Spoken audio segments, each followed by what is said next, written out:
Welcome to this edition of Hindsight is Horrifying, the show where two mostly normal and somewhat cynical adults discuss life as members of the TV generation. Now, here are your hosts, Darth Jada and Jason Mitchell. Good evening, Hindsighters, and welcome back to Season 2 of Hindsight is Horrifying. That's right, get excited. I hear the audience clapping. Well, you guys can't. You don't have your headphones on. But Yeah, I have no idea hear what's them. going on. Yeah, I hear them. He hears them all the time, Hindsighters. We're having him checked out at the doctor. Everywhere I go, I hear people applauding me. Of course you do. But, I mean, if that's what you need to get by. And speaking of hallucinations, We picked the perfect movie for it, and we'll get around to that in just a second. But Hindsighters, Jason and I did some brainstorming toward the end of Season 1, and we were thinking we might want to make Episode 1 of Season 2 somewhat special for you guys. So we brought back some, familiar voices that you guys all know. only two that would say yes. God, you just had to ruin it, didn't you? But we brought back two very familiar voices, and they share a name. You know them, you love them. We've got the Adams in the studio. Oh, I thought it was the Josephuses. I know, I tricked you. That's how I got you here, actually. So See, but the funny thing is, though, because some of you may have noticed, those of you who have very, very sharp eyes and you're watching this, that you can see us. Hold on. Hello. Wait, you're filming us? I didn't sign a release form. No. It's you did when you signed that other form. Damn it. Yeah, I knew I should have read that. Did you read the fine print? Now, power of attorney is very broad. Well, Yeah. you're my attorney, so that's part of the problem. We're all screwed. But welcome back, Hindsighters. We're thrilled to have you here. In the studio, we have... What do you want to call yourself this season? Are you sticking with your regular nickname? I'm sticking with young Adam. All right, we've got young Adam, and we have Mr. Brown over in the corner. AKA Adam B, please. No. They know who you are. You know what they say, double the Adam, double the fun. Somehow the testosterone just spiked in the room. I might need to leave. Hey. I'm a little concerned. But yeah, so we did pick a special movie, or rather, Jason picked a special movie. Well, so movie. I thought that the chances were reasonably high that, episode 2 or season 2, kicking off a brand new thing, filming it. It's all so new and exciting that I thought, we might drink a little bit. And what goes better? We don't drink. What? I don't know what you're talking about. Cue drinking. Seltzer. Get my nice What variant would label go out there. better with alcohol than a movie directed by a British person? So, I just thought, what's the first thing I thought of? More specifically, Terry Gilliam. Yeah, the Terry Gilliam of Not Monty just any Python British fame. person. Who's actually not British. She's American. And The this only is, one. Yeah. yeah. The crew. And also our second Terry Gilliam film. I know. After the Adventures Who of would- Baron yeah. Munchausen. We're going to have to do Brazil next. Yes. Or 12 Monkeys. Or Time Bandits. or Time Bandits. Or Fisher King. Yeah. Lots of options. Yeah. Lots of options. Well, like 6. and our second Johnny Depp film, because we did Sleepy Hollow, and now we are doing Fear and Loathing in Las Vegas. Yes. So, Jason, why don't you kick us off with this episode by explaining why you picked this bizarre-ass movie? I think that you just answered it. Oh, okay. Because I wanted something that was bizarre, something All right. that was not normal, not a normal movie, but also something that was a good movie. That's putting it nicely. Yeah, and So diplomatic. I do have to admit, upon rewatching it, I had forgotten how much psychic energy it takes to yes. actually make it through this whole movie. You have to mentally Oh, fortify yeah. yourself Yeah. to really make it through. yeah. Yeah, after 2 hours or an hour and 58 minutes of this movie, you will feel like you need to go to rehab.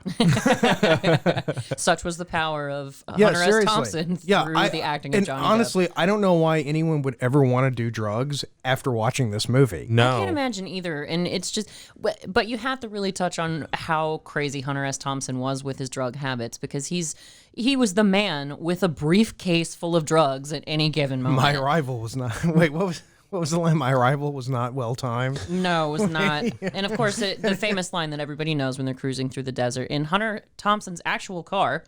Yeah.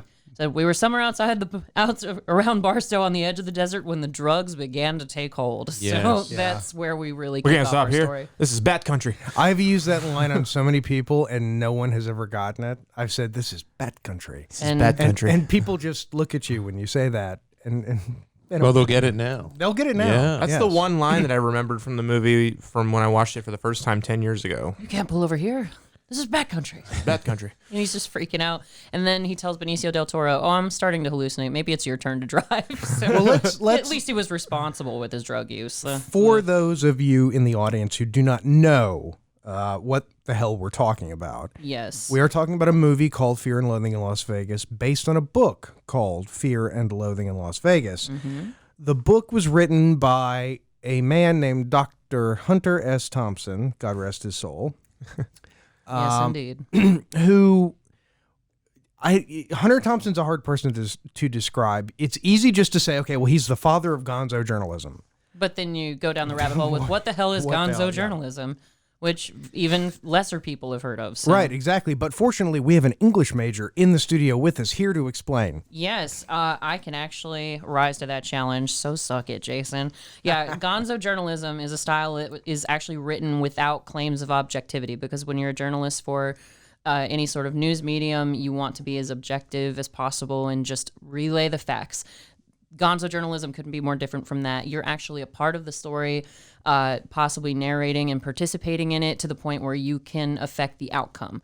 And anything kind of goes with gonzo journalism. And Jason and I were having a bit of a discussion about this earlier today. It's definitely art, but I don't know that I would really call it journalism, because you're not relaying a story, you're telling a story. It's not the same. I don't think it could be called journalism. I mean, anything that involves Tobey Maguire. In a wig, in that horrible blonde wig.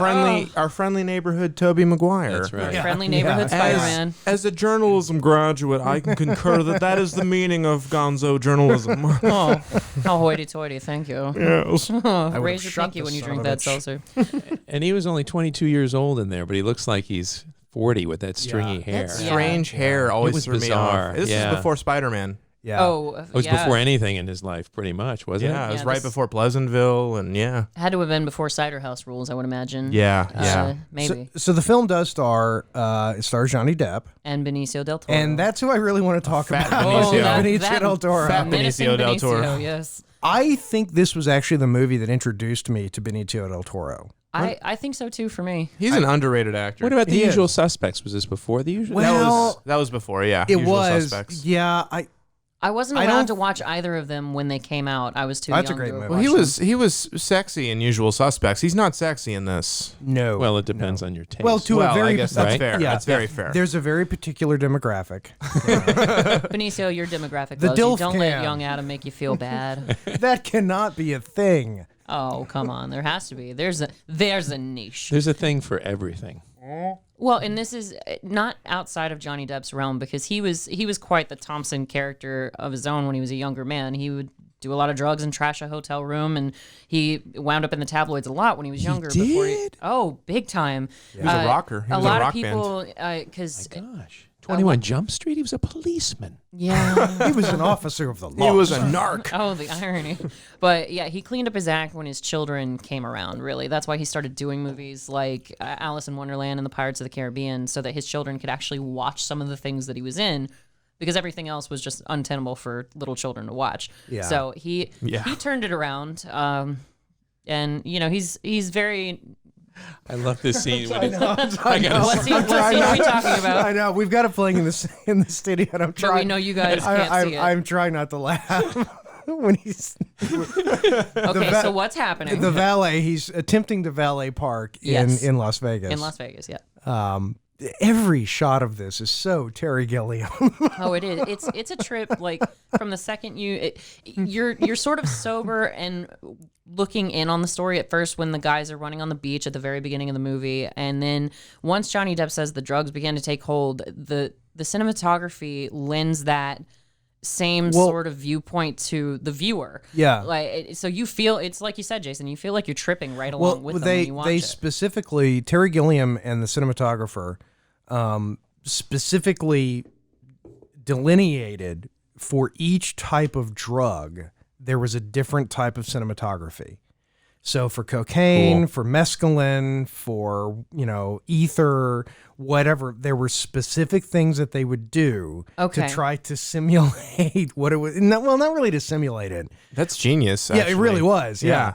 And so that's one reason why the movie gets progressively harder to watch. I think, because you go all the way through until you get to the made up drug, to the fictionalized drug, which the drop one, adrenochrome, which you said it was fake, and it is. And what's really funny about that is that when they first started testing the film, a couple of guys ran up to Terry Gilliam afterward, and one of them claimed to have tripped on adrenochrome. Yeah. And he was like, "Oh man, you nailed the effects. It was just a spot on." And Terry Gilliam didn't have the heart to tell him. He's like, "It's not a real drug, kid." Yeah. But he didn't tell him. So yeah, I know a guy who I guarantee you, after seeing this movie, probably went around telling people he had done adrenochrome. Is this the friend that ran away from the fire that was exactly talking to him in the woods?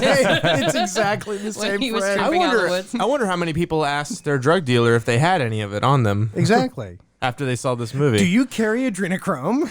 All right. Well, do you have the knockoff I just saw mescaline? this movie. I gotta know. No, sir. Fresh out of adrenochrome. We do have mescaline, though. They call it giggle pig. It's a new substance, and we need a task force to cover it.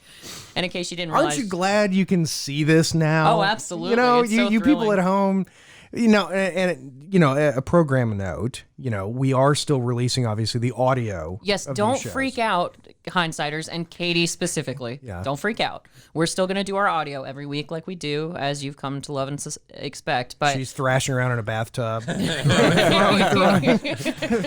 recorder recorder, in. Fat somebody White bring her Rabbit. something to bite down Yes. on. This is a mind-blowing moment for a lot of our listeners. They're finally seeing what everyone looks like. And we apologize. Yeah. I am so We're sorry. sorry. I'm Don't almost, get your hopes up. I'm almost afraid to ask if our voices match up to what you expected us to look like. I don't want to hear from my trolls, so let me just go ahead and Wait put that till out there, season 'cause 3 when we do it all animated. Yep. Whoa. That's Ooh. yeah. It's going to get real. I bet all the listeners here were thinking I was going to look like Thelma and Louise Brad Pitt. So, Well, we've all got faces made for radio. That is right? true. Right. And we'll stick This with was a that. horrible idea. Why did we do this? I regret Wow. We're expanding everything. our Okay, repertoire. This is the night that I'm really going to YouTube. slap That's you. right. YouTube. I'm getting paid handsomely. I wasn't aware of that either. Damn, I need to read the fine print. You next really time. have to. I'm a mess. But so the guys arrive in We need Las to talk Vegas. about your credit score, by the way, too. So anyway, I'm glad I at least got my house before all this tanked. So I'm house poor, but at least I have somewhere to live. Catching up with the movie, the very basic synopsis of this film, Hindsighters, is because there is one. I don't think there is a synopsis. It's based on the real story of when Hunter S. Thompson was assigned by, I think it was Rolling Stone, to go out and cover the Mint 500 race. 400. 400, thank you. The Mint 400 race. I know, I can't get my shit together. Which is back. The Mint 400 is back. Is it really? Yes, it's a running race again. Yes, Okay, yeah. well, Hunter S. Thompson went to go cover it, and he just stayed drugged up the entire time, evidently, which was pretty much his style. But what really kills me, Rolling Stone actually wrote an article about him, I think after he passed, but they would apparently, this was when journalism and journalists were just off the charts, rock star status, and, he could ask for whatever he wanted on his writer. So and some of the stuff that he's got in the movie is really accurate. So when they show up and they have, a ton of grapefruit, and the magazine would actually provide speed for him as well. So just whatever he wanted, they would pretty much provide it for him when they sent him on a story. They did shit like this. Look, Saturday Night Live. I mean, the Saturday Night Live in the 70s ran on cocaine. I need a bowl of cocaine in my Right, dressing yeah. room, please. I mean, and do you think they were all paying for it? do you Come think I'm on. cutting my lines myself? Get out of here. Don't be absurd. But yeah, Benicio del Toro gained what, 40 pounds? 47 pounds. Yeah. Was it 47 pounds? was it? 40-something pounds, Yeah. yeah. He said he ate a bunch of donuts every day. Yes. That'll do it. That's all he did. See, it's all carbs. That's the thing. That's why you Apparently- gotta drink seltzer with That's 100 why. calories. That's why I drink. Yeah, the most hipstery, drink in the world now. And Adam B and I have stuck to our awesome variant beers. Variant. We were drinking variant beer. Yes, we are. Got to plug the I'm on plug a the Hey, I company. can't see it, guys. So You're also with your White Claw. I'm drinking my White Yeah. Claw because Young- I'm on a diet. Yeah, young Adam and I are both the ones. Hey, White Claw, sponsor us, please.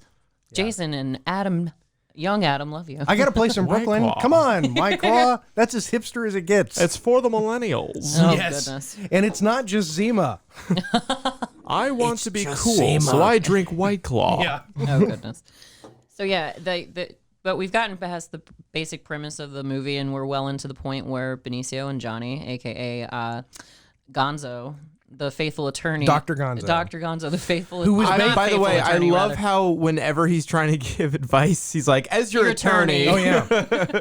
And on literally anything, as your attorney, I need you to go ahead and take a bunch of this stuff now. What's funny is that my good friend LJ, for years, because he was actually in the theater with me, and he was, by the way, the other Adam. And he was supposed to be here with us tonight, but Yes. it couldn't happen. So what were you guys tripping on when you first saw this movie in the theater? No, we literally, me and him and another dear friend of ours we were in college. We went on a road trip to Disney World. So naturally, you go and see Fear and Loathing in Las Well, Vegas. we were there for like 5 days. They got a movie fill in theater. the Let's time. go see a movie. So we saw this. That's a new Terry Gilliam movie. Okay, great. So it'll be weird. Yeah, 2 hours later. Let's scar ourselves but for for life. years we have said that to each other. Well, as your attorney, I advise you. But here's the funny thing, though, because we were talking about this, Darth, before the show. Do you know what happened to Dr. Gonzo in real life? You were hinting toward it before we started recording and filming. So why don't you give us that story? Because I do not know what happened, and I'm a little worried. He disappeared. He literally, 1974, I think it was. Yeah, shortly after this event, a couple years after. The I year read that about Thompson famously missed the Foreman Ali fight in Zaire, same year. That's the thriller? impressive. The Yes. thriller in Manila? Yeah. Hey, Missed there it? you go. Yeah. Too No, strange yeah. to live, too Yeah. rare to die. You buy the ticket, you take the ride. He was like a human prototype. Yeah, that's a great line. Yeah. Which was actually God's from prototype, that was from a book that he wrote. A lot of the lines in the movie. And I can't remember his name, the name of the guy who is Dr. Gonzo, because Right. he named him Dr. Gonzo because surprisingly he was having some trouble with the California Bar Association at the time. Okay. And so Hunter Thompson figured it would, we won't name him in the book. It turns out you know. weren't supposed to be high on mescaline when you were taking Yeah. the bar exam, but He went to Mexico, and the last anyone ever heard from him was a phone call to his son, and he said to his son, "I'm getting on a boat full of white snow." oh my. And that was the last anyone ever heard of him. And then you lifted your head to see that you're doing cocaine in a bar with Johnny Depp. You're my best friend, Dr. Gonzo. I love doing knockoff mescaline with Like you. a Tony I love doing Montana mescaline mountain with of you. cocaine.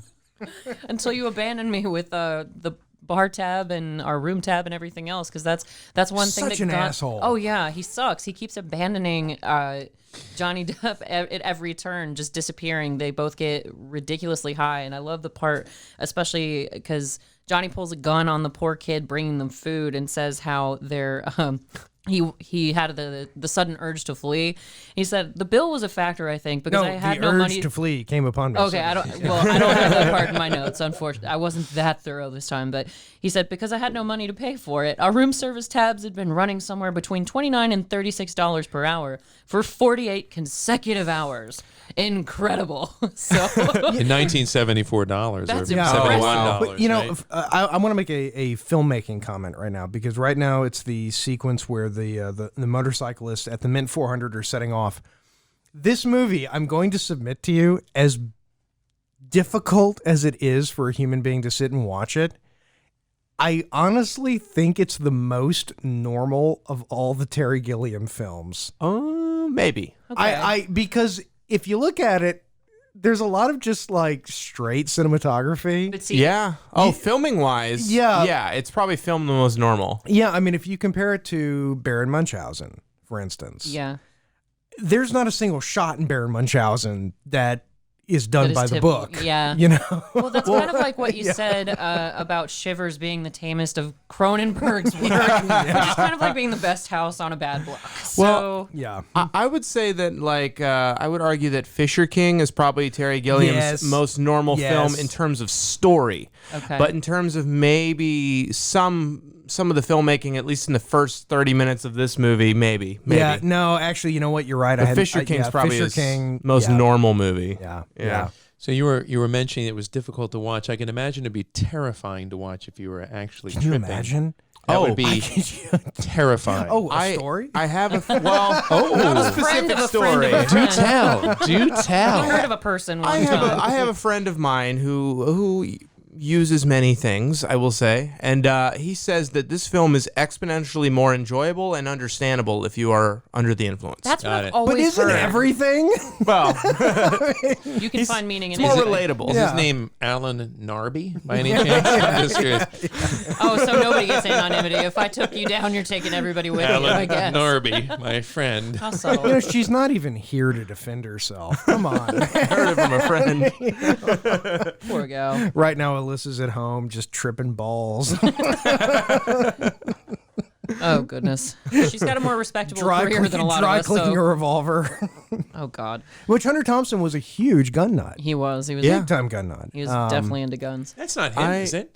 No, doesn't he- make no, any he sense. years makes a later. cameo later, Yeah. though. Oh, he does. I Okay. love- Johnny Depp is tripping probably and the remembering best his time in the cameo 60s. Speaking of and whatnot. cameos, I love how this movie has like notable actors randomly popping in for a scene. Oh, yeah. Cameron Diaz. Cameron Diaz, Mark we- Harmon, we already saw Tobey Friendly Maguire. Neighborhood Tobey Maguire. I think there was another one that made a big. Oh, Christina Ricci. Ricci. Ricci. Ricci. Christina Ricci. But with Tobey Maguire, with great drug usage comes great irresponsibility. Very true. And he finds that out really quickly in the I desert. at, 'cause I he- at least would have had a beer with him. No, You know, I mean- in a moving car. That was because they pick him up hitchhiking in the middle of the desert, and Well, there's your first mistake. yeah, exactly, hitchhiking. But if it was in the 70s, I guess that was still a It regular. was practice. okay in the 70s, but I can imagine it would be terrifying to climb into a car with those two maniacs. Oh my God. especially with all those bats flying. Well, around. Yeah. you know, and Backcountry. I think that's one of the reasons why this movie is so psychically draining. Because I'm willing to bet that every single person at this table has had the experience of being somewhere with a friend who is completely blitzed out of their head. on whatever substance you please. On whatever. Yeah, on whatever. it Yeah, is. liquid, solid, whatever. Absolutely. And how incredibly irritating that is. Especially when you're like nail bitingly sober. Oh, yeah, yeah, exactly. Now, yeah. We're talking about friends, right? Friends. Well, or, yeah. Yeah, I Yeah. know that experience. Yeah. Us and with our just- code names. Yeah. We've all held somebody's hair. Oh, absolutely. Oh yeah. We've discussed that Yeah. multiple times. We've yeah. all already. done True. that, you know. Yeah, absolutely. You do it once, and the second time you go, yeah, you'll be fine. You weren't nearly as blitz this time as you were last Nah, time. that You know, shampoo, walk it off. you'll be walk it off. fine. So every moment when I'm on the show, I like to make you guys all realize how old you truly are. So I wasn't allowed to see this movie when What? it came out Neither was Because you were I. 4 years old. because I was in kindergarten. Yeah. Aw. Yeah. He was coloring with his little crayons and stuff. Oh, How cute.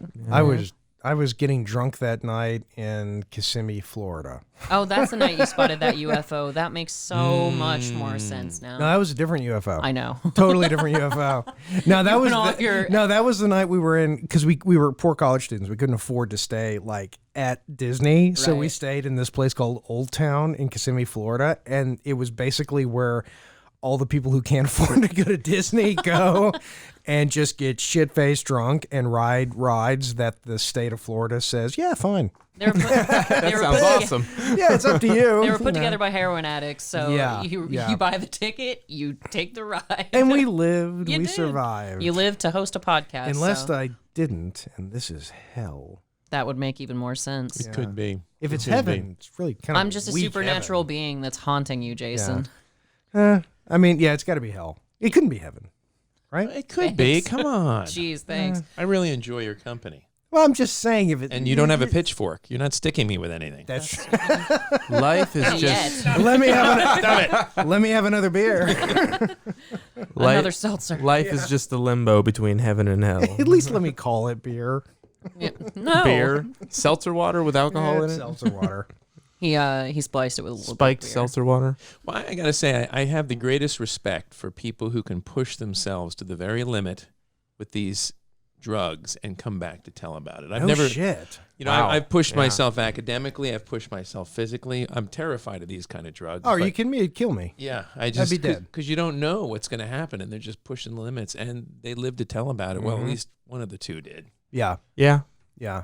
I mean, Well- Hunter Thompson made it to 67. 67. Yeah, he passed in 2005. Well, Wow. he pushed himself a little bit. Well, and see, that was part of it because Still. Stedman, the guy who ended up illustrating a lot of his stories in Rolling Stone, was he was kind of his real life Gonzo. They were really good friends. And Stedman? Is that the Oprah's? artist? Yeah, the Oprah's artist. R. Stedman? Yeah. Yeah. Oh. The artist, yeah. Different Who, Stedman. If you've ever seen the cover of the book, yeah, that's the guy who drew it. But when Hunter Thompson, when it went public that he had committed suicide, they talked to Stedman about it because that was one of his closest friends, and he was like, "Oh, I wasn't surprised about that at all because Hunter never had first gear, second gear, third gear. He was always top gear all the way through his life. That's what he was going to peter out and get tired because he was in a wheelchair toward the end, and he was just. He even said, 67 is 17. Yeah, 17 years too many. Yeah. I should have gone earlier, and so that's why he ended up taking his own life. He just wasn't happy with the pace of his life anymore. wow. Which one thing I didn't know until doing research for the show. I knew he had killed himself. I knew he had he had this shot is sad. himself. Well, no, the part that there. Yeah, I know what you're saying. The part about his wife. His Yeah. wife. We can get to that, but what were you about to say? The part that I thought was actually kind of cool was that when he died, Johnny Depp supposedly. Yeah, no, this is a real thing. Well, the number I think is questionable because the number I saw was like $3 million. Oh, for what? The amount the that he paid? funeral. Oh, okay. They built a huge tower with With a cannon. Well, yeah, and it was in the shape of the Gonzo journalism fist, which is like a fist with a peyote. Yeah. They shot Hunter Thompson's ashes out of a cannon Yep. with fireworks, going off when they did it. And Johnny Depp financed and that Johnny project. Depp paid Yes, for he it. did. He paid That's for it. kind He could awesome. afford it. He could Yeah, afford yeah, it. he I would could. say so. Well, kind of back then he amazing. could. Can we stop devastating? I love him so much. Doesn't he have his own island? He used He to. did. He did. Until he did, there was- till he did another Hunter Thompson-based film, The Rum Diary, where he met Amber Heard, his second wife, and that's the wife that apparently. So you're not Team Amber? Oh, not even a little bit. Not many women are, but Breaking news. oh, he married a woman half his age, and yeah, that's shocking. And she's ridiculously hot. That makes a lot of sense. So it Well, worked yes, out it for a does actually while. make a lot of sense. It worked I out don't until it understand. took a hard left and stopped working out, from what I understand. I think so. the marriage part is where he screwed up. Yeah, because I'd he's only say been so. married twice. He was married to a woman like back in the late '80s, and then the mother of his children, he never married her, Vanessa Paradis. But yeah, Amber Heard. The by far the prettiest of all the women associated with him. No, Amber Heard is gorgeous. I think Vanessa. I'm Team. I don't even Vanessa. like Amber Heard, but whatever. It doesn't matter. Johnny Depp has made a whole career out of playing crazy zany characters, but this performance is like different from all of his other crazy zany performances, and it's engaging, and it's the reason why you latch onto this film. Yeah. It's unpredictable. Well, It's unpredictable. It's Yeah. unpredictable. It like changes direction at depending on what he puts in his mouth. Right. Terry That's Gilliam. It's always Yeah. different. That's Terry Gilliam. I Well, mean, it's 12 Monkeys. Yeah. It's know. And Well, if you ever watch interviews with Johnny Depp, if you see his characterization, he typically takes something from his real life. Like I can't remember what late night show he was on a while ago, but he said Edward Scissorhands was a combination of like an old dog that he used to have and one of the presidents, or so. It's always something really mismatched that he puts together. But this is one of the few instances where Johnny Depp was able to go method with his acting, because he actually moved into Hunter Thompson's basement. For 3 months. Yes, 3 to months, I study believe. him and Yeah. Hunter become him. Thompson, and I wish there was a photograph of this. Hunter Thompson Yes. cut Johnny Depp's hair, shaved his head right. to fit the baldness, and apparently when he did it, he was wearing a miner's hard hat. You gotta And I love just it. I heard about the that. image of Hunter Thompson wearing a hard hat. just- Hindsighters find this photo. It's got to exist I've in the heard vault about this. Draw it. somewhere. Yeah, draw it. We don't care. We'll put it. I'll put it in the show See, notes. I think that's the thing about Johnny Depp, and I think it's the thing about really good actors, is that they have to be paired with a really good script Yes. and a really good director. I mean, I like Johnny Depp. I'm not a huge fan of Johnny Depp, but I respect and I'm not going to criticize him. I mean, I like him as an actor. Don't I'll go disparage see my a Johnny fella. Depp movie. I'm with you on this. Yeah. But having said that, in my top probably one of all-time favorite movies is Ed Wood. Oh yeah. Ed Wood's great. Oh, It's I just- love Ed Wood. I love that movie. Which also starred Bill Murray, Yep, who Bill Murray played was in it. Hunter Yes. Thompson Yeah. in Where the Buffalo Roam. yes. and Bela Lugosi, who had nothing to do with him. What an interesting But he did anecdote. drugs. There you go. He did Okay, a so lot that, of drugs. That ties in. No.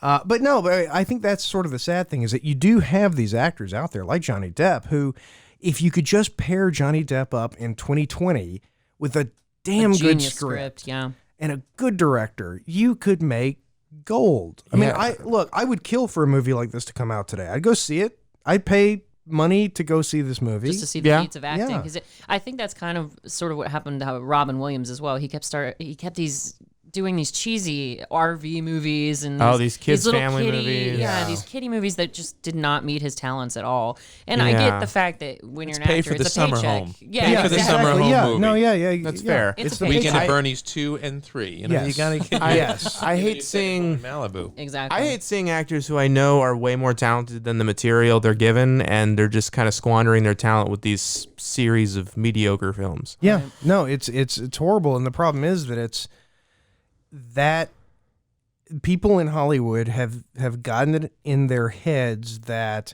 everything they make is either going to be a huge success, which means mass appeal, or a failure. Right. And there's no middle ground. Right. There's so much middle ground if There is a people lot. would just do. Right, But see, that's easy for somebody like you to say, Jason, because you're a little bit braver than the average viewer because you play that, Russian roulette of a game of seeing what other people purchased on absolutely. Amazon Yeah. Prime and just watching it for that reason. I did that the other night. And I ended up watching I think it was called Baffled. It was a movie starring Leonard Nimoy from the. Wait. What Darth is talking about is what I do is I'll search for a movie on Amazon Prime, and then I'll go and look at what customers also watched. Yes. Then I'll pick something and then go look at what customers also watched. So you're going down a rabbit hole. You're going down Yeah, a rabbit he hole. goes- Yeah. he goes Yeah. And you end up Yeah. with that's actually I think I've like 2 Cronenberg movies that I'd never seen. That's how I watched them. Yep. But no, I did that the other night, and I watched a movie called Baffled from the 70s, and it was a movie with Leonard Nimoy playing a race car driver who gets into an accident and becomes psychic. like you do. And it is every bit as good and bad as that description Sounds amazing. merits. Yeah. I would watch that. And see, Yeah. that's the problem with most viewers is that they'll watch something because of an actor, or even worse, they won't watch something that doesn't have like somebody recognizable. And that's Right. what's really sad because then where do you find your deep blue seas and whatnot? But there's no- I know Samuel L. Jackson was the big name in that movie then, but that's how I first saw Tom Jane. But And look, he's amazing. LL Cool J. Look, in That's a 20 lie. years. And That for me, cannot have for been my your- generation, yes, that's Your how I was generation. introduced. Yeah, because you and I are so apart in age. In Like, talking about my in gen- 20 years, maybe less, but certainly in 20 years, there will be no movie stars. How is that? Every real, well, think about it. George Clooney. Who are the movie stars that are left? like the A-listers, Tom strictly, Cruise. or The real actors. Oh. And Tom Cruise, I mean, he is a I'd movie put him in star. that He's a movie category. star. I mean, look, Yeah, I'm he's going a to go. movie I'm star. going to see Top Gun Maverick. Oh, yeah, And we I'm are. stoked to go Anybody see with a it. pulse should be going to see Yeah. that. Oh, I've thought about you. We went to go see Star Wars the other day. Why, Jason. you met Jennifer Connelly? No. is If it I with ever you meet and Jennifer Jennifer Connelly, Connelly? I'd probably I'd be like, hold on, I've got to call Jason. I have a heart attack for you because you're so in love with Jennifer Connelly. It's if you ever run into Johnny, I expect the same favor. Oh, yeah. No. If I ever met Johnny Depp, no, no. Just throw him in the trunk of your No, car. Johnny, we're FaceTiming. No, here, I've got a gun. We're FaceTiming. you can't see the gun, but Johnny Depp made 4 Pirates movies too much.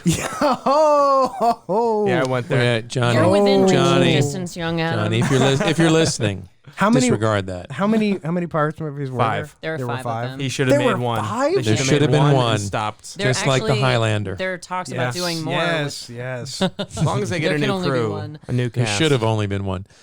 Yeah. Digitally de-aged Johnny Depp. Well, that falls into another thing that I'm hearing. I keep hearing rumors that they're going to make a new James Dean movie. Oh yeah, no, I I'm sorry, what? Yeah, you heard me right. and you know who's going to be in it? Lil Sebastian Will Sebastian. and Tupac No, because no, they're no, doing no, holograms. Marilyn Monroe. Yeah. With Yeah. Marilyn Monroe, with Yeah. AI. See, or that's something you were like talking that? about the de-aging and Not CG AI, thing. but They're whatever. thinking about resurrecting dead CGI. movie stars to make new films. Yes. Well, I mean, it's And that's messed up on You're so telling many me levels. you can't just go out and find somebody who's a good actor? who looks, marginally like Are James you Dean. You're You trying to can't. market an old dead name to Right. I don't get it. Yeah, It's kind of disrespectful in a way. It's too. extremely disrespectful. And they always say, well, we went to the family. Well, I have a pretty good idea that my great-grandchildren, probably if you said, here's $20 million, they're going to go do whatever you want to with the old dead son of a bitch. Yeah. What do you care? Pull a man on the moon and get somebody talented enough like Jim Carrey who can be Andy Kaufman. And you know what? If my great-grandchildren turned down the $20 million, I would come back and haunt them and say, what the hell is wrong Where's with my you? share? What kind of legacy did I leave behind? I'm taking it with me. Just like one of your short stories, right? Yes, You exactly. would come and haunt them. Yes. Exactly. No, and that's You gotta roll with the punches. That is the weird thing. And this movie takes place, or no, it doesn't take place, but it came out in this late 90s. Came out in 98. Yeah. 98. Between 1998 by itself, Dark City, The Big Lebowski, Yeah. All these cult A movies. sort of surreal movie in and of itself. Yeah, The Fifth Element, Blade. Yes. Blade, and that in 1 year, those were your choices to go see. In the movie. Some good stuff. It's really Some fun stuff. When people still went to the fun theaters, it was movies. worthwhile. I mean, The Fifth Element it's silly, it's stupid. A lot of very I've gotta culty movies. Got to too. interrupt, Yes, Jason. yeah. There's your girl Cameron Diaz on the screen. Oh, wait, where is she? I missed her. She's You'll still see her here. in a second. We're on the elevator right now, and Benicio del Toro and Johnny Depp are already whacked out on drugs. Oh, there and she is. Yeah. Okay. The distractingly beautiful Cameron Diaz. She's not in the Jessica Rabbit dress like she was in The Mask, but it's still Cameron Diaz. Oh, Cameron Diaz in The movie, Mask, I gotta say, wow. this movie reminded me of another movie I saw that I think was made a couple years before this. It was a William S. Burroughs film. Have you ever seen The Naked Lunch? Oh yeah. I'd like to throw that down as You're a the king of Hindsight is weird Horrifying Yeah, future I've film heard that of we it, should but I watch haven't seen it. because Burroughs. I could talk about Burroughs. I found it Yeah. super surreal. It always really worries me when the two of you team up on Yes. something like Yeah. this because I know I'm going to be emotionally and mentally scarred later. Burroughs' works are very interesting, but Super. Can't wait. there's a pulpy sort of quality to Okay. them. Peter Weller is the star, and Okay. he's a Peter journalist, Weller, okay. and he's typing on a typewriter, and the typewriter becomes like a bug with teeth, and it's really bizarre. Yeah. So Okay. I think you'll enjoy it. Is it like Alright. Videodrome? Oh, Mm. speaking. We digress. Speaking of weird. Never. Speaking of Not on weird. this show, Mr. Back to Brown. Cronenberg. No. And I was the first one to bring it up. So I have nobody to along blame but those myself. lines, I'm very excited because I got in the mail. I don't know if anybody here has ever heard of the David Lynch movie Inland Empire. No, sir. I have No. not. You cannot, and I don't know the story. Maybe somebody out there can Call in you, now. let us know. Yeah. Tune in. You can't buy this movie in America. You can't stream it anywhere. You can't buy. He had to go through some really illegal back channels just to acquire this film. Hindsighters. It was a big deal. I had to get mine from. It was either Taiwan or Hong Kong. I can't remember. From the same country where they filmed Strike Zone, I would imagine. We were very popular there in Mr. Beast Bangladesh. feature film. Yes. But yeah, no, and I've seen some of the clips online, and I think it might be David Lynch's weirdest movie, That's More than a saying racer? something. That which is is- saying Wow. something. That's setting the bar pretty I've only high. seen like 2 David Lynch films. Um, Oh, and there's Mark I would Harmon. say do yourself a Yeah, favor. on the elevator with one Cameron one of Diaz. these days, just watch Blue Velvet. Well, which two have you seen? Blue Velvet. Blue Velvet. Yeah, yeah. I can't remember the other one I saw. Lost Highway. Maybe that one. Yeah, I think it was that probably one. Blue. Yeah, I mean, Blue Velvet, Mulholland Drive, And a few episodes of Twin Elephant Peaks. Man, right? He made that. Oh, I've seen Elephant Man. Yeah, Yeah. that's the Yeah. other one. Yeah. which was Stanley Kubrick's. I think it was Stanley Kubrick. It was like one of his favorite movies. Kubrick's probably my favorite director. Kubrick is. I mean, there's no one like him. Yeah. There's no one who makes movies like him. I feel like unless they're the old legends that are still working today, like Scorsese or Spielberg, I feel like there's not a lot of directors that are just like have that kind of vibe Vision. to the vision. The yeah. vision, yeah, Like that's a Kubrick movie. That's a Spielberg movie. And a lot of directors, there's not a whole lot of them out there anymore. well, right, yeah. I mean, Where think the that- director is yeah. basically the movie star. right, Well, I think that yeah. feeds to Jason's theory of the fact that everybody's trying to find this magic middle where they are trying to find the formula for success, so they're not really finding their own voices. Right. Same with the big actors that are out there now; they're all kind of dying off because they're not as unique as they used to be. Well, Yeah. and there's almost this sort of flip where, for a while, it was, well, movies are dead. It's the golden age of TV. No, it's the golden age of podcasts. Jason, get on board. Yeah. And we're a part of it. Heck Yes. yeah. Yes, we're a We're little. the leaders. We're the vanguards. Yes. We're fighting it. He's driving me home. And yet Driving you me arrived before crazy. he did. Okay. Ooh. Yeah. Okay. All right, calm down, gentlemen. The testosterone is good. It's The White spiked Claw again. is kicking It's in. I spiked know again. exactly. It's the There's- claws kicking in. There's a meme claw. that it's the hipster side dish for Thanksgiving, and it's a casserole dish with White Claw, cans of White Claw in it. By the way, this is the White Rabbit scene that is just. Oh, it's so depressing and Do you want me so to drop the intense. recorder Oh, when God. White Rabbit peaks? Yeah, I know. And he's fine, I'll do it. And he's in his tidy whities. I mean, how unappealing. Dirt. I know it's the most unappealing. I'm still wondering what's in that dirty ass water. Yeah. Yeah. Did he? Because what's he Well, on there's right beer now? cans Acid? floating there. Beer He cans. took like Yeah. most of the acid because they. I didn't Yeah, write he down. took and he's got a law book. I love that. Law book. As your attorney. As your attorney, I advise you to get out of the tub and not drop the radio in it. But yeah, it's just it's so intense. But I forget even how many drugs they've got with them. It's definitely ether, cocaine, they've got Mescaline, mescaline, marijuana, cocaine, Rum. amphetamines, a little variety of rum, uppers and downers. rum and- Yeah. And vodka. also just a mixture of everything you can imagine. But right now in the bathtub, he's specifically tripping on way too much acid. There was a time in the early 20th century when people sold as a nutritional aid, they sold radium. You know, which is yeah, and there's What? Oh yeah, and you could buy radium and take it, and it would give you vigor. Yeah, no, but here's the thing. Along with cancer. Most of the people who took this, you know, their jaws fell off and they died horrible deaths. But there were some people. Wait, there's good cholesterol? but Part of the umbrella club. there were maybe. some people though who took radium like their whole lives until they outlawed it, and they had nothing happen to them. Oh. And they were fine. And I look at Hunter Thompson and I think, does Hunter Thompson have some gene, some mutation in him? Because this would kill me. You've got to wonder. He's just a being in and of himself. Because Yeah. even I can't even imagine even being in a scenario where I'm trying to calm somebody down. None of my friends have ever gotten that crazy. Like we all went around the table and said, "Yeah, I've held hair, I've done Yeah, whatever, yeah. I've babysat somebody when they're blitzed on No, you whatever pull it out is." the knife, But I'm leaving. Yeah, I would Yeah. not be there anymore. Yeah. I have never fended somebody off with a shower rod. No. I've never been in that intense of a scenario. See, but I think that's Hunter Thompson. Hunter Thompson is one of those people who is so desperately searching for that experience that makes him feel alive. Yeah, like I said, he's in top gear at all times. It's Whatever happens, happens. but it's like it's either I'm bored, and because I'm bored, I am depressed and suicidal, or I'm not bored. Well, it's very Rick Sanchez in the sense that Yes, he's sort of yeah. riding some sort of high at all times, because if he stops and thinks, the weight of his Yes, own yes. intellectualism is going to crush him. Right. He's just going to fall off the face of the earth. So, and that's kind of why his friend, or was it Stedman, that I said earlier, the illustrator.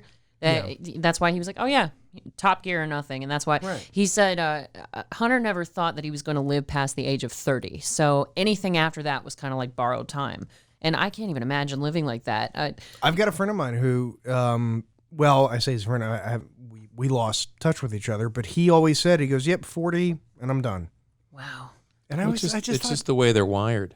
Yeah, think it's just I the way honestly their think so, brains yeah. are wired. I guess so, because I was at a John Cougar Mellencamp concert several years back, and he said something not on that depressing of a level, but he goes, "You know, I'm gonna crack open a beer here on stage and put out, you know, a toast to everybody in the audience who never thought they were gonna live past 30, but here we all are singing along to my music." So that was a more positive spin on it, but apparently that was just a mindset for a lot of people. well, it's like getting older sucks, but it's better than the alternative.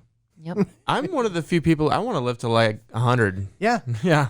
I want to Why live the not? longest I Wait till possibly you're can. 35 before you start saying things like But you know, Oh, yeah, that's true. I I still will- got like 30 I will- years till I'm That's 35. right. He's actually drinking in the studio illegally, so now we Yeah. can Yeah, I was shut gonna all say, this down. Early Damn it. puberty. Yeah. I Damn it, young actually Adam. feel better at 40, at 41. Like when I turned Yeah, 40, and people hindsighters, were in like, case you didn't know, Jason Yeah. just had a birthday. Yeah. Happy birthday. He's I old am man 41. Jason for another year. but It's all relative, though. Wait for another year. What happens at the end of the year? 42. No, You don't look a day over 39. Thank you. Yeah. Thank you. No, I felt more. I look back at who I was whenever I was like 25, right. and I went, I don't want to be him. Yeah, Well, the I'm so 20s much more blow. comfortable. Yeah, they Face do. it, the 20s Yeah. blow. You'll be through it, and you'll be amazed at the 30s.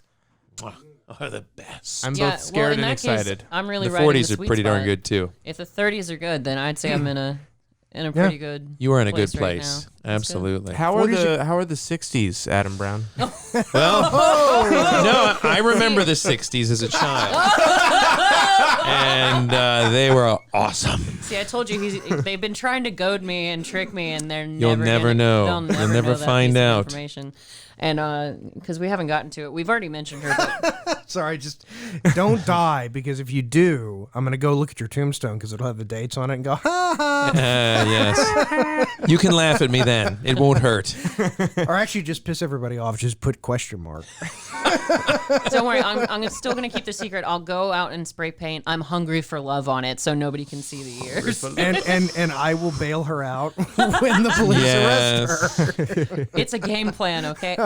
I'm sorry. I think you're referring to the most jealously guarded secret of the 21st century. That is true. You know, you so- may go to my tombstone to spray paint that, and it's already on there. Well, we decided that that's what your tombstone was supposed to say, but I'm not sure how other I'm people hungry. might feel about that. The question mark was emphasized. Oh, so I guess young Adam needs a tombstone, even though he's further off than the rest of us. But Oh yeah, you know, I'm living forever, baby. Yeah, that's true. oh, that's their tombstone moment. Yes. Just don't take any helicopters with friends. Oh. Too soon? Oh, Too soon? Oh, sorry, gang. God knows.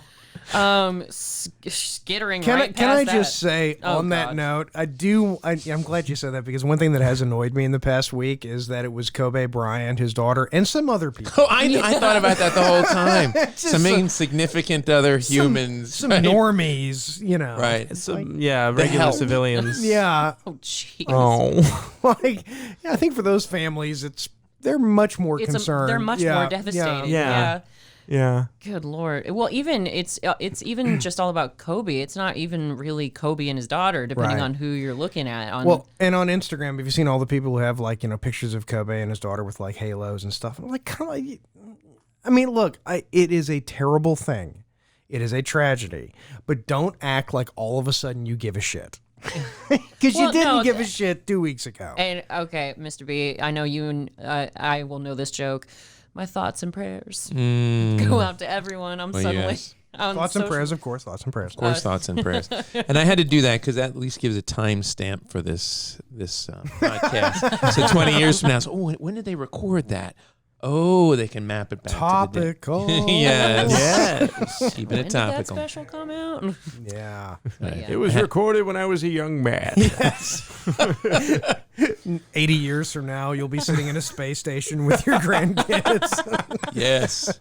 Yes. You want to listen to a podcast? What's a podcast, great granddad? Well, I can't believe they outlawed euthanasia. No. You're not inheriting a penny. Hey, smother him with a pillow. That's always effective.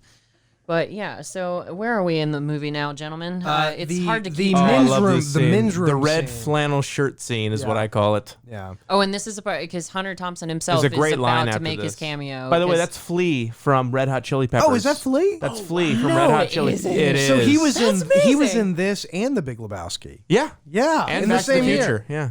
Well, not the same year. Wait, but what? He wasn't Back to the Future 2 and 3, but not the same Oh, year. okay, I was about to be a little confused. It's like 10 years ago. Yeah, this is where Johnny's character trips about going back to the 60s, and Great he line. has several flashbacks to the 60s in the movie, and that's part of the reason where they felt that Hunter S. Thompson in real life kind of fell off the Yeah. edge because he was really into the drug culture and whatnot, and then he felt like it lost so much momentum that he was Right. losing his own kind of Yeah. purpose. Well, he talked about where the wave crested, broke, and began to. Yeah. yeah, Which Which they- is a Raw. great, it's a great line. But It is. I think it encapsulates the flaw in his thinking. Yeah, I've got it actually. Is that if the pigs were gathering in Vegas, I felt the drug culture. Oh no, that's the drug culture should be representative. But then later he goes on to say, yeah, how we crested the hill and just completely lost momentum. Right. So I won't quote the whole thing, but I'm yeah. sort of I think combining them. Right I think now. the flaw of the Ginsburg movement and the hippies and all that stuff, because what he says is, and for those of you who haven't seen it, it's a scene where Hunter Thompson is in a restroom. He spills a bunch of LSD on his red flannel shirt. And Yeah. this hippie comes in and basically starts licking the LSD. Yep. A guy in a suit comes in, looks startled, and walks away. And Hunter Thompson says something along the lines of, It's a great line. yeah, it's like, hopefully we ruined his life because he'll know that behind any skinny door there might be people enjoying a high he'll never understand. Yep. Yeah. But the flaw in their thinking is that in reality, most of us don't go, oh, that's a joy I'll never understand. We go, No. we go, what the? No, I don't want to have anything to do I don't with want that. any part of that. Yeah, no. But it depends on what side of the fence you're on, That's right? Yeah, and yeah, which direction true. you're It looking. really It's, does. it's Yeah. like what you were saying, young Adam, about being in college or whenever you first saw this movie. I know I was in college when some of my like high school. classmates are good for you. The first time I ever watched it was in college, and my friends or classmates or whomever, I can't even remember, they were like, oh yeah, you've got to be tripping or something. You've got to be enjoying something. And I was like, what? Why? And they were like, you're not going to get it. I was like, I'm totally okay with that. Go to hell. Yeah. Just go to hell. That just happened to me. Yeah, my friend was alright like, with I put on Facebook that I was watching this movie for the first time in 10 years today, and my friend was like, "Well, are you using substances?" I'm like, "No," and he's like, "Well, you're not going to enjoy the movie the right way." You square. Yeah, well, Square. Such a loser. I see, because as a person who doesn't, I mean, look, I drink, but I'm No. drugs. I'm not a huge fan. I don't like them. I don't like the way they make me feel. I've tried a few green things in the past, but it's not for me. Yeah, exactly. Yeah. It's not. I'm not judging. I'm just. Talking I M&Ms? don't like it. Yeah, But I those am are and have aphrodisiacs. been It's since 25 years ago the biggest Pink Floyd fan in the world, and everybody always has said, oh, well, you must get stoned and listen to Pink Floyd. You must drop acid and listen. And I'm like, no, I've been listening to them for a quarter of a fucking century. I actually Honestly- genuinely enjoy them. So and I enjoy them. And David Gilmour, off. by the way, and most of the band doesn't. That they didn't drop acid because That's hilarious. Their best friend went out of his mind on acid. Oh, that was Yeah. Sid. Sid Barrett. Sid Barrett. Yeah, Sid Yeah, Barrett. Sid Barrett. And so they were like, we don't want to do this. It's this. We've seen what it does to you. No, thank you. They Yeah, got and- stoned. They drank. which is you know. ironic. To me, I have an argument. To me, if you have to take drugs for their music to be good, then maybe they're Not that a good. good Maybe they're not band. that good. But they are that good. Yeah. Oh, But but Pink Floyd is great. I love Pink Yeah. Floyd. But Yeah. going backwards for a second, as far as celebrity deaths, gentlemen, we've got to raise one up for Mr. Neil Peart. Oh, Oh, I'm right, ready yes. to talk Speaking about of this fantastic musicians, YYZ. absolutely, yep. Tommy, that one's for you. Absolutely. The greatest drummer of all time. I was devastated when I got the news. I've had the chance to see Rush twice, and I love them. Wow. So Yeah, but if we're going to mention Kobe, we absolutely have to mention Neil Peart. That's- YYZ. Sorry, I said YYZ. Oh, you loser. Did I? I think No, I said you said YYZ the I first said time. that the first time. Easy Okay. Krieger. speaking of Easy. bands that refused to do drugs, Rush was one of those bands, and that's probably why they sounded great for 40 years. Yeah. Well, I mean, when I saw the Who, I mean, Roger Daltrey and Pete Townsend. I mean, I saw them too. Yeah, they're still great. They're still good. Yeah. I Still think got the only artist that's done the amount of drugs that they claim to or brag to have done and somehow is still functioning like a relatively normal Keith human being Richards. is Keith Yeah, Richards. Keith Yeah. Richards, yes. He's gonna survive I the mean, he atomic looks like- apocalypse. He looks like a skeleton, but Yeah. he's still playing well. Yeah. No, Hey. he's still Keith Bloody Richards. He's still you know? living up. So Well, I saw a video of Mick Jagger in the gym doing like his Jagger moves, and he was was he wearing scarves? yes, and he was wearing sweatpants. Yeah. and he was full energy. Like Mick Jagger keeps in shape. Yeah. So I got to give him credit for that. Yeah. Speaking of music, by the way, Ben Folds is coming back Oh, the to love of your Atlanta. life. Yes. So come on, guys, we should go. I'm in. All right. I've never heard of them. Those will be our two. Ben Folds. I've never heard of Ben Folds. We got Oh a my youngin' God. in here in the studio. But Ben Folds isn't old though. But I listen to Pink Floyd, not. so go figure. Yeah, you're a conundrum wrapped in a mystery. I'm weird. Yeah. Surrounded That's by like, enigma. that's like the other day. I let my son, who is going to be 10 this weekend, and actually for his birthday, Happy birthday to your son. we're Oh, going. y'all's birthdays are really close together. Yeah, we're going scuba diving. Oh, you told me about that. But the other day I let him Sounds listen fun. to the Moody Blues. Days of Future Days Past. of Future Past. Yes. Not the X-Men movie. The Yeah, I the know. Moody Not to be Blues album. confused. Yeah, and it's so cool seeing a 9-year-old listening to something, and it's like, wait, this is rock.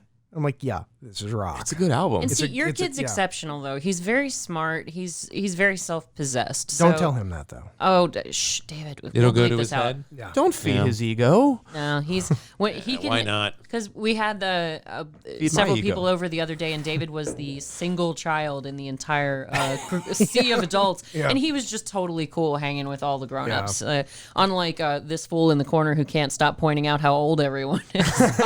Although that one time we all went to dinner together, But Jason, I was David about was to like, say- everybody at this table's a million years old. Yeah, except for if David me." was here though, but that would be great. In fact, we need to have David on with young Adam. Hey, they'll because get then along David, really well. no, because then David can point out you're old. Yeah, young Adam. He'll know what it's like to be targeted. I Ageism. I had an old moment 2 times recently.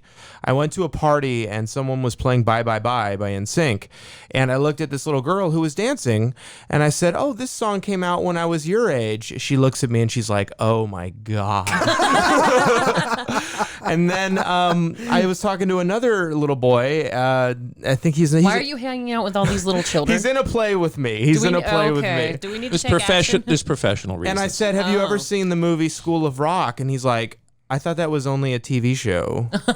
You mean that black and white movie with Cary Grant? Well, okay, I can sort of relate to you a little bit on that one, young Adam, because I get made fun of by these two fellas quite a lot for my Harry Potter obsession. Okay. And what's funny about that is that I was at the grocery store several years back, and there are these little kids in front of me with their mom, and they see that I have on my Harry Potter sweatpants, and they're like, "Oh my gosh, she's a grown-up. And she likes Harry Potter, Mom, look." And they were just fascinated by that.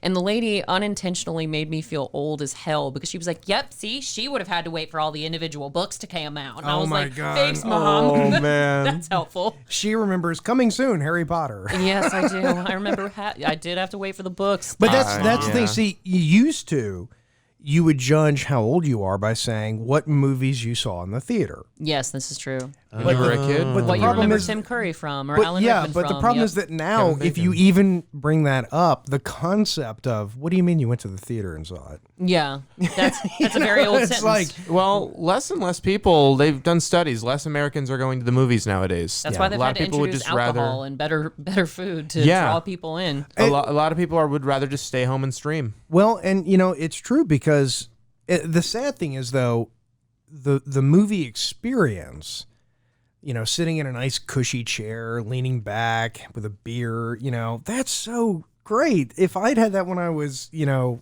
I be at the movies every single day. Oh, yeah. It would have, but the problem is it's like they're trying to support the industry with all this other stuff like the beer and the cushy chair, Yeah. but they're turning out, But some movies have to be seen in the theater to Oh, yeah, realize that's- the full effect. Like agree. 1917, I think, is I one of need those to see films. that one. I will be going to haven't see seen it that. yet. Yeah. Avatar. You have to see Avatar in the theater or else it's not good. Well, that's why, as much as I haven't been thrilled with the direction of Star Wars lately, I had hated to that see the last movie. one in I theaters. hated I know it. it's not the last one because there are all these It spin-offs was and better whatnot, than Last Jedi. but still. But hang on, guys, before we digress Okay, too much yeah. more. Oh, there's a film? Yeah, there Oh, is. yeah, we're watching a movie. And I Gary have a question. Busey. Yeah, Gary. That's Gary Busey. By the way, speaking of Gary Busey, news I heard today, a movie that has been confirmed because Hollywood just doesn't.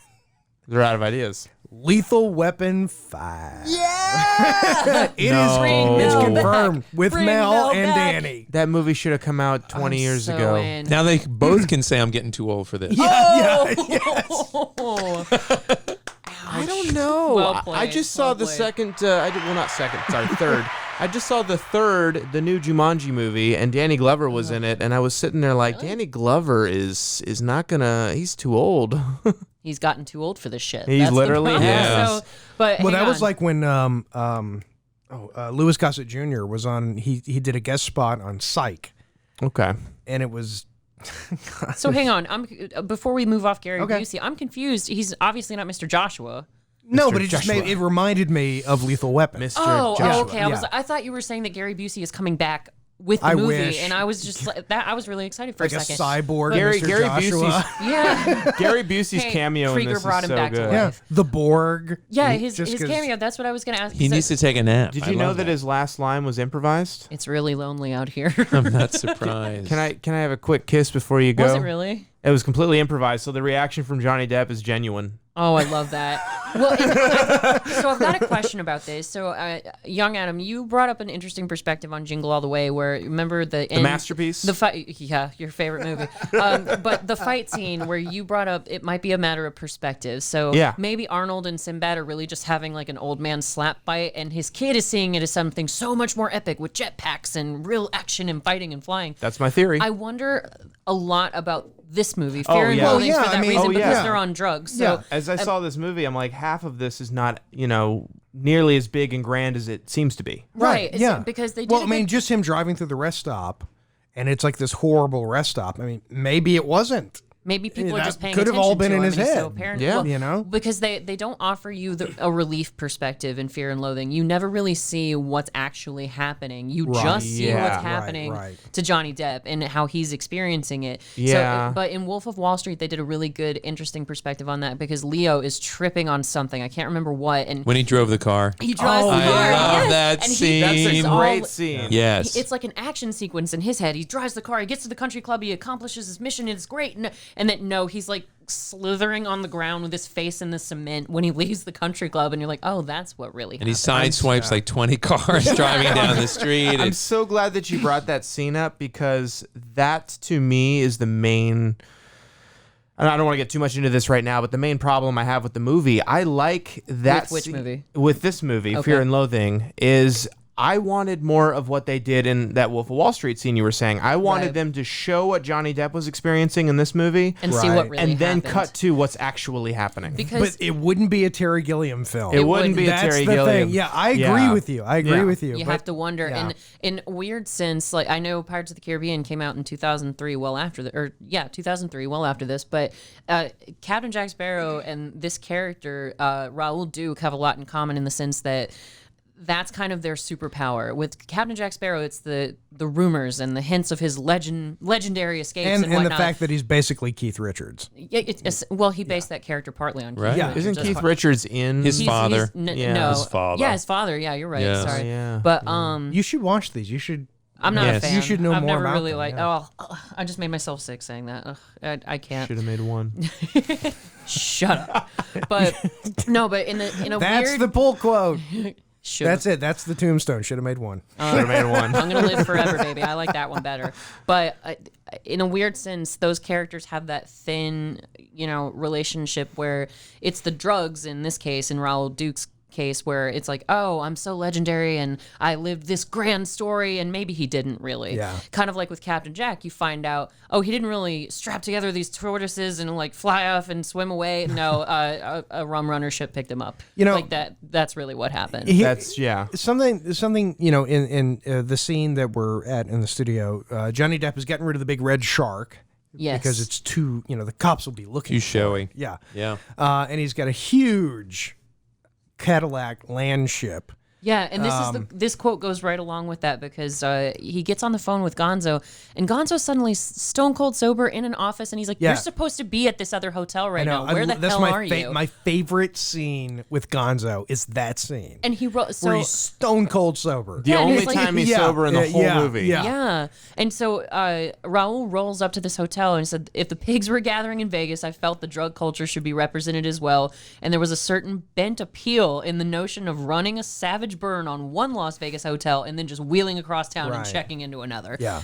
That's all he does. He just shows up wasted and trashes hotel rooms. But see, I think that's going back to the whole Ginsburg was a fool sort of thing, and the flaw in the whole concept. He's driving in this Cadillac and he's talking about, it's a monument to excess. It's got all these buttons and dials and things that I'll never need. Understand. Yeah, blah blah blah. Yeah.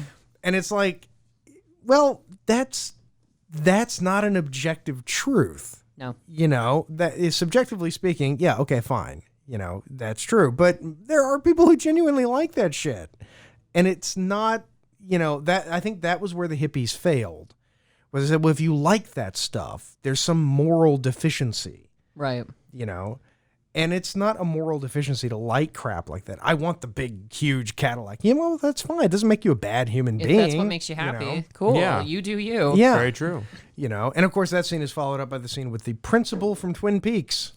who is in one scene of Twin Peaks. God, that was bugging me. I knew I he's the had seen principal him. from Twin Peaks. He's the one who Which announced one? The old guy or the old The old guy Yeah, yelling because he's- his reservation got bumped to the cheaper motel down the street. He's the guy who announced Laura Palmer's death over the PA in Twin right, Peaks. that's right. He's also in Ace Ventura. Yeah. Yes, he is. Yes, he is. And it's, yet another instance where this guy is freaking out over a reservation and his wife is crying and it's this big to-do and he's Raul is hearing what the desk clerk is saying in his head. Yeah. Right, which I love. This guy's performance is fantastic. And I don't know this actor's name. For a second, I thought it was John Hamm. He kind of looks like him. He's the does. guy who's in Wet Hot American Summer. Thank you. And he also is on that. I think he's on a Law and Order show. I knew there was a reason we invited you. Oh, he Thank was. you. He was on Scrubs as well. He was the doctor that played with the the doctor that played with the puppets that was clashing with Dr. Cox. That's him. That's him. Oh my God, and you're he right. humps the fridge in Wet Hot American Summer. Oh my,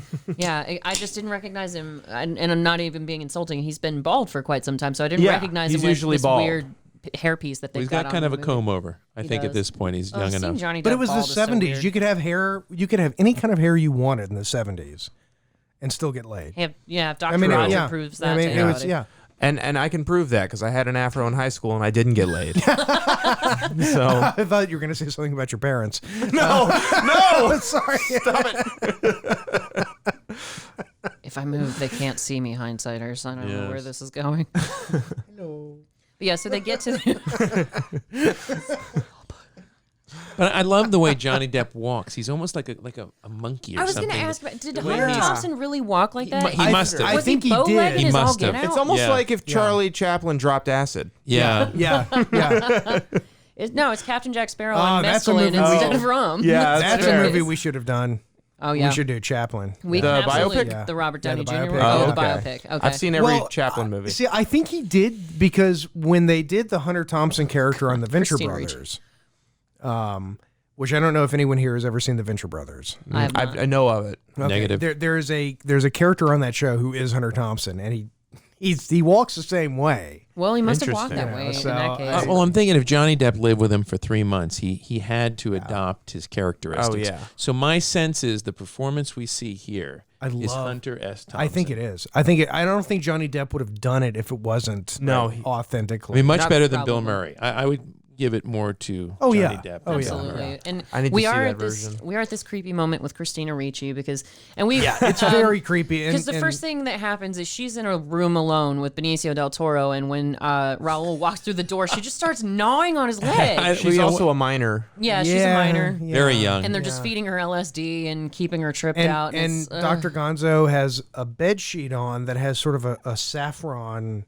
piping to it, which looks very much like a Buddhist monk's, robes. And I Which is thought great. I thought it was like a cult thing. Like had he started a cult? I was thinking that too. you gotta wonder. Very Charles Manson-y. I wouldn't put it vibe, past him. Yeah. Especially since he's getting young, naive people. He and might have just- started a religion just for a short period of time. Hey, in the before he 70s, straightened you up. could do that in the 70s. Oh, yeah. Then he had to go cover know? a case that Monday, so he abandoned it he had to kind promptly. of let it go a bit. Now, is she married to Tim Burton? Christina Ricci, no. She was No. in Sleepy Hollow with Johnny Okay, Depp got it. because we talked about that a little on that episode. Oh, you were a Yeah, little. Tim Burton is Helena he Bonham was, Carter. Helena Bonham That's Carter was his right. wife. Yeah. That's right. and now he's Get those two dating mixed up. Eva Green. Eva Green. Yes. Well, What? supposedly. That's what- yeah. Supposedly he's dating. I've Eva never Green. seen Sleepy Hollow. Sleepy Hollow. What? I will. I know. I will sum Sleepy Hollow up. Get out. in this way. Out. Get out. I'm gone. Bye, guys. You may not finish Sleepy Hollow saying that you enjoyed it. You might watch Hey. the whole. No. Honestly speaking, no. There's a positive to it. Okay. It is a flawless movie. Okay. That doesn't. That I think it's flawed. There's nothing I think in it's the movie, very well balanced. It's not exactly flawless. but I'll that stop doesn't make it a good movie necessarily. If you like it, you like it. If you don't, you don't. But there's really nothing wrong with it. Everything in it. Directing, lighting, acting, writing, it's all good. Lighting, it's all there. music, Yeah, it's all everything. there. Well, sometimes the flaws can make something really unique and amazing, I agree. right? Like Star agree. Wars. Well, Yeah. yeah. Yeah. You know what this movie needs is more lens flare. But but going back to kind of that Christina Ricci, Johnny Depp thing, because they've been in multiple projects together. And one of the things that you brought up, Jason, was the fact that you were bothered that they have like a 17-year age difference. But I think that's not really what's the weird factor in that relationship. Did I bring that up? Yeah, you did on Sleepy Hollow. Oh, on Sleepy Hollow. Yeah. Okay, yeah. Because You had been drinking. You may not remember. Well, I just It's didn't remember it in possible. this one. Yeah. if I don't remember it didn't happen. It didn't Yes. happen. That's right. PUI, podcasting under the influence. Yes. If you're listening, kids. But yeah, It's great. no, but what? But going back to that point, As we watch Fear and Loathing in fucking seriously, Las Vegas. one of I don't condone the the use of that. diciest movies. Hey, but it worked for me.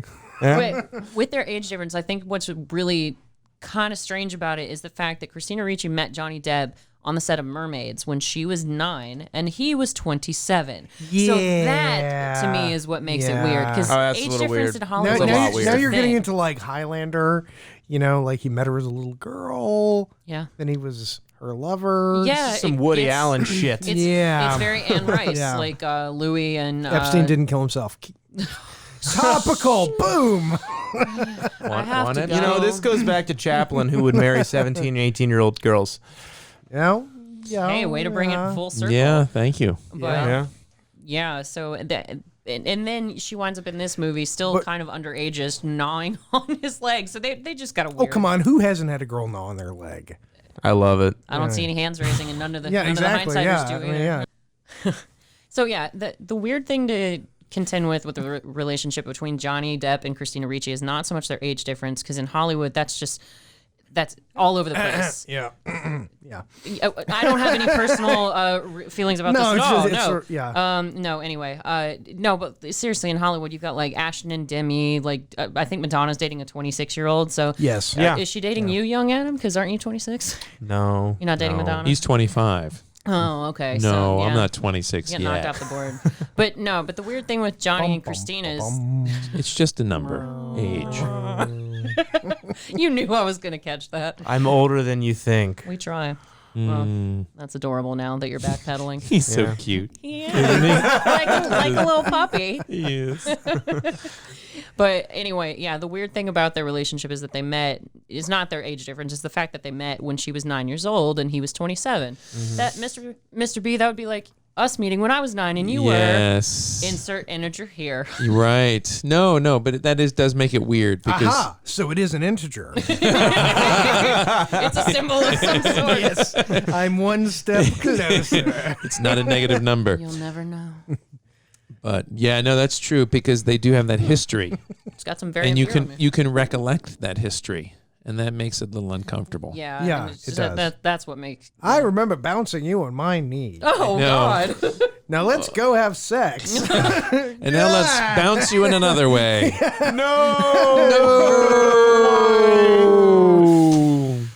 I quit.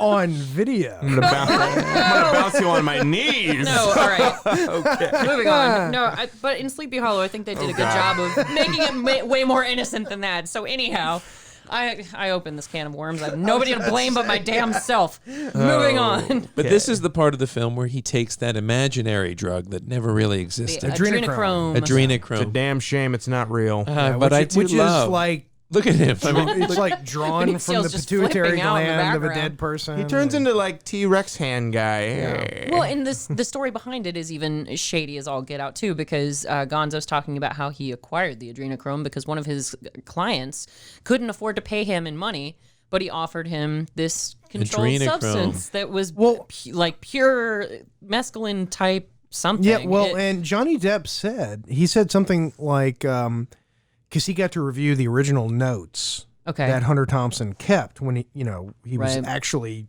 When he was the experiencing this. gimp And Johnny living Depp in said Hunter's something basement. like, if he had put everything in the book, believe me, people would be in jail. sure. Like Yeah. there's Duh. much more There's so much that more went incriminating on. stuff. Yeah, other than just the drugs. I can imagine. Well, and even just how Hunter Thompson went about his job when he worked for the Rolling Stone magazine, he wouldn't even have a real deadline. They would send him to cover something. He called his fax machine the Mojo Wire, and he would send it in to the Rolling Stone. That's what I call. No, carry on. Nobody needs to know, Jason. Yeah, he via the Mojo Wire, he would actually. We respect YouTube's terms of service. We do. He transmit his copy a few pages at a time and at odd hours, and call his editor at like 2 a.m. to discuss the story. And even his editor back then was like, it was just like herding cats, but it's like editing for Muhammad Ali. You want that opportunity. Yeah. He was clever because what he would do is he would turn his copy in when there was enough time for it to go to print, but there wasn't enough time to edit it. Yeah. That's amazing. Yeah. And, if you can get away with that, why wouldn't you? See, I could never get away with that when I worked for a newspaper. And that's why there are no movie stars. That's why there's no genuine rock stars. That's why there's no Hunter Thompson. Because all the people who control movies, music, all the outlets, they don't have any interest in a Hunter Thompson. Yeah.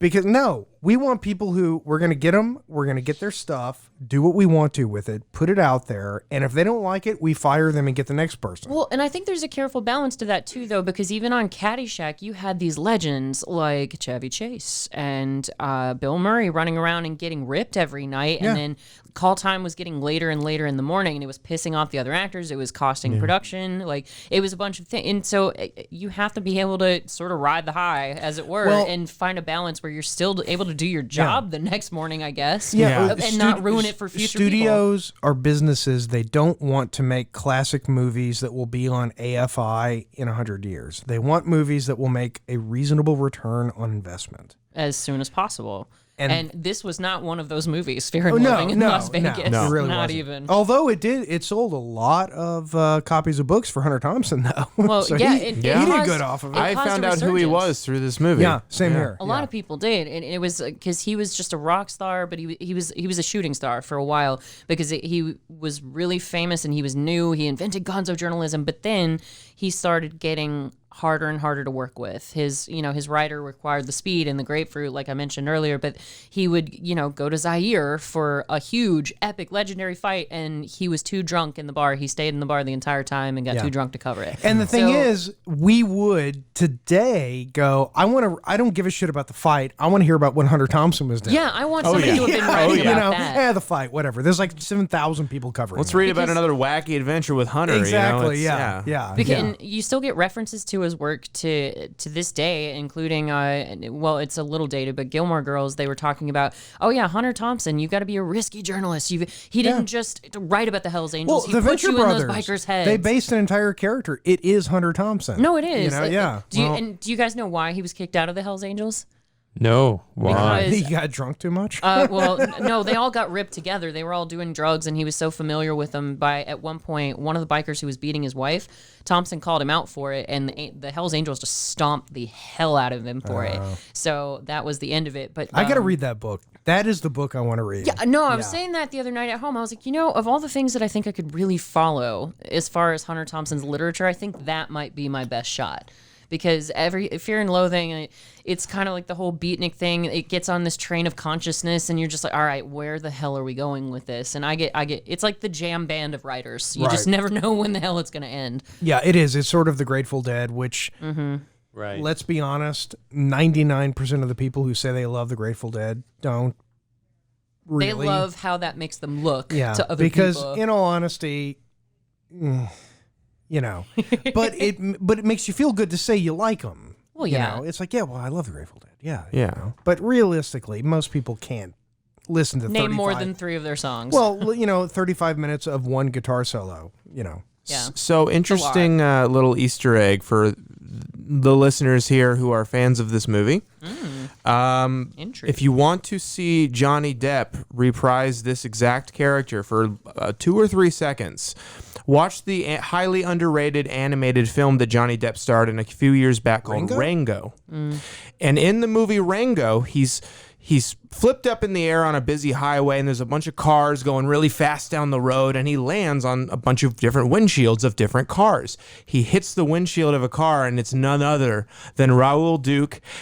He freaks out. He freaks out when he sees Rango the gecko on his car, says something really goofy, and then flips him off his windshield, and it's Johnny Depp doing the voice. And you can see, and sleeping in the back of the car is Dr. Gonzo. That's awesome. So watch that clip of Rango. Well, and we never would have gotten that story from any anyone other that wasn't underage. So thanks for bringing up that You're cute little welcome. cartoon. My youthfulness is useful for something. Well, and we do sadly have to come to a close, but I do think it is important to talk about one of the most important social issues associated with this movie. And not with the movie, but with Hunter Thompson, creator of Gonzo journalism. Potentially the inspiration for Gonzo the Muppet. Is he the reason why Gonzo is named Gonzo? You gotta I'm wonder. Thinking, I'm thinking. Young Adam, I put it to you. Yes. I'm thinking yes. Tell us all about this. I don't see how it completely could be anything other than. Yeah. You just quit watching Sesame Street 6 months ago, so you would know better than us. Recite the ABCs, please. What's the word of the day? But rebar. No, but that was one thing that, because I fell down the rabbit hole a little bit with my research on Hunter Thompson, because I watched the movie, like you said, Jason, and I couldn't even watch it all the way through in one sitting. I had to watch tough. it. It's really rough. It is genuinely I'm hard so to glad watch. I'm not alone. I thought I was the only one. No. Okay. You were not, because I tried to watch it in college with my friends, and they were all doing drugs or whatever, and I was like, I have to go. I'll see you guys later. This movie. But they're just doing drugs so they don't have to pay attention to the movie. Yeah, I'm like, this isn't helping your experience. I'm leaving. So You can watch Cats and do drugs and go, I had a good time. It'll be a way better I had movie. a very good Way time. better It was movie. enjoyable. But I really enjoyed my research more on Hunter Thompson than I did really in watching the movie, because you found out, was he the inspiration for Gonzo, who's a big stunt performer? He also liked to be shot out of cannons. What is Gonzo describe him as? He is self-identified as a whatever, Exactly. which is kind of what Gonzo journalism is. Which, as a fellow journalist, young Adam, do you believe that Gonzo journalism violates the temporal prime directive? Because you're deliberately affecting the outcome of your story. So, young Adam, are you familiar with Mr. Noodle? Mr. Noodle. Mr. Yeah, Noodle. I know of Mr. Noodle. He's in this film. He is. Yes. He's from Green Mile as well. Great actor. But the thing is, though, if you really want to see what this movie, the sort of animated or children's version of this movie, just watch H.R. Puffin stuff. oh, Lord have Because mercy. that's no, don't H.R. watch H.R. Puffin stuff. Yeah, I think Hunter Thompson will watch it and go, what the fuck is this? I'm not That gonna would watch trip this. him out. Yeah. This is a little much. and I'm Hunter Thompson even said, when he saw this movie, he said something along the lines of, if I actually saw somebody acting like this, I would beat them with a chair. Yeah, I love that. It's like, Apparently, one of the few things that he was upset about with this film was there's a scene where Johnny Depp throws change at a little person. yes. And he goes, "That's completely out of character. That's not what I would do." Oh, of course not. Because I'm sure you remember everything you've ever done while on a mescaline high. But Yeah. because do we know where Gonzo journalism was even coined, gentlemen? No.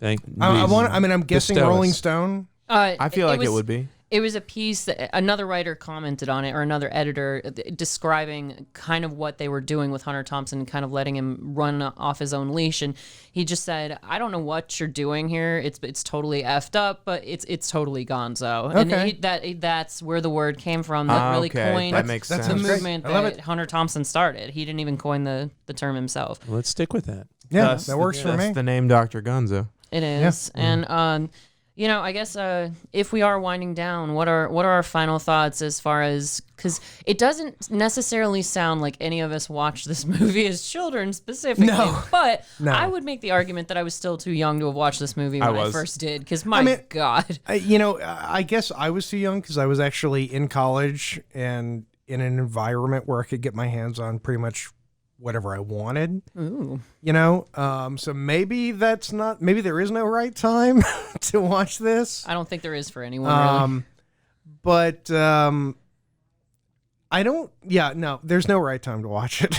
So that being There's no- said, yeah. I wonder how this is going to scale on Elf to Seinfeld for everybody, for exactly that reason that we didn't see it. We don't have this nostalgia with it. No, I saw it as a teenager, but that only one time, and then I watched it again now. But has it so in that case, you would have been the youngest out of any of us who Yeah. watched it at a young age or youngish age. So where does it rate for you, young Adam? On the Alf to Seinfeld, Because remember, the perfect five is if it's just as good as it was back then, or did it improve for I'm some giving reason? it a Did 9. I'm telling you that right now. so if No, I it's am. not nearly as good as the first time you saw it, it would be more on the Alf side, right? Yes. It's more on the Alf side. Okay, I'm going to give it a 9. I did not see that coming. Now, I'll tell you why. Go right ahead. Because the sort of negative feelings of, Jesus Christ, what did I just do? Yeah. I feel like I should wash my hands, after this movie. Those are the same. Okay. But the thing that I appreciate that I didn't appreciate at the time was the filmmaking quality of it. I went and I saw it, Okay. and it was a movie. Now I see it, and it's You understand the cinematic language. yeah, I'm behind looking at it like, oh, well, this is, it's Terry Gilliam. What am I'm looking, oh, look, there's like a little thing of Terry Gilliam art, right. in the background. Mm-hmm. Like, oh, okay, that's really cool. I'm with you. So there's a lot of stuff from a filmmaking perspective that I didn't appreciate. And the fact that Terry Gilliam just went balls in and he made a movie that he said, this is going to be the greatest, most beloved movie ever made, and it's going to be the worst, most hated movie ever made. And he did it, He made the thing. He made that. He jumped the shark. They had budget issues. They couldn't get the lenses they wanted for the cameras because they didn't have the money for it. They never. Tobey Maguire in one scene, they had to do a reshoot, but they hadn't put in the rider something about the wig, like with him shaving his head. That's what it was. And so the wig looks funny because it would have cost them $15,000 more to get him to shave his head again. to put it in to put the rider in that originally for the reshoots. Oh, wow. And they didn't have the money. So they didn't put that in. That's why there's one shot in this where you can see that the wig is on top of hair. Oh, wow. That's why. I didn't catch that. They didn't have the money for it. Yeah. And you know what? By God, he did it. And He made it work. He made it work. It is a movie that Especially a movie that didn't come out on top of its own budget. That's a double whammy right there. Yeah. Everything about it is like this pure, this is my vision, this is it, while at the same time being very true to Hunter S. Thompson. Yeah. And to me, that's an accomplishment. And I couldn't have appreciated that when I first saw it much younger. So it's almost a similar. I give it can that. see that because he did something similar with Baron Munchausen, where he stuck with what the vision was supposed to be. Having said that, I will never watch this movie again. Yeah, probably not. This and Shivers have made my never ever again list. Done. I'm out. Call me Barbara. I'm so out. glad I'm not alone on this. No, wait, I'm on the other side of the spectrum, and I'll make this really quick. When I first watched this is the first time I ever saw this film, by the way, just a week ago. Really? I knew all about it, but I Okay. never sat through it. That surprises And me. as I was watching it, I was thinking, who gave this the green light? What the heck were they thinking? It was just... But once I finished watching, I can't stop thinking about it. Mm-hmm. And it sticks. It's I like got online today and I started watching clips from it. I just had to keep watching all the different clips, and I want to watch it again. It sticks with you. It is. It's like a good hearty meal. It sticks to my ribs, and I just want to watch it again. That's the best analogy, and that's what's wrong with movies today. Movies today, you They don't don't make add, emotional it's like a light impressions. snack. It's going to a big German restaurant.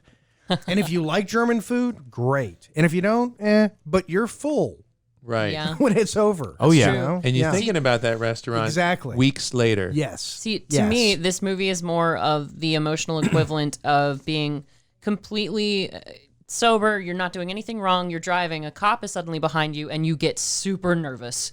That's how this movie makes me feel.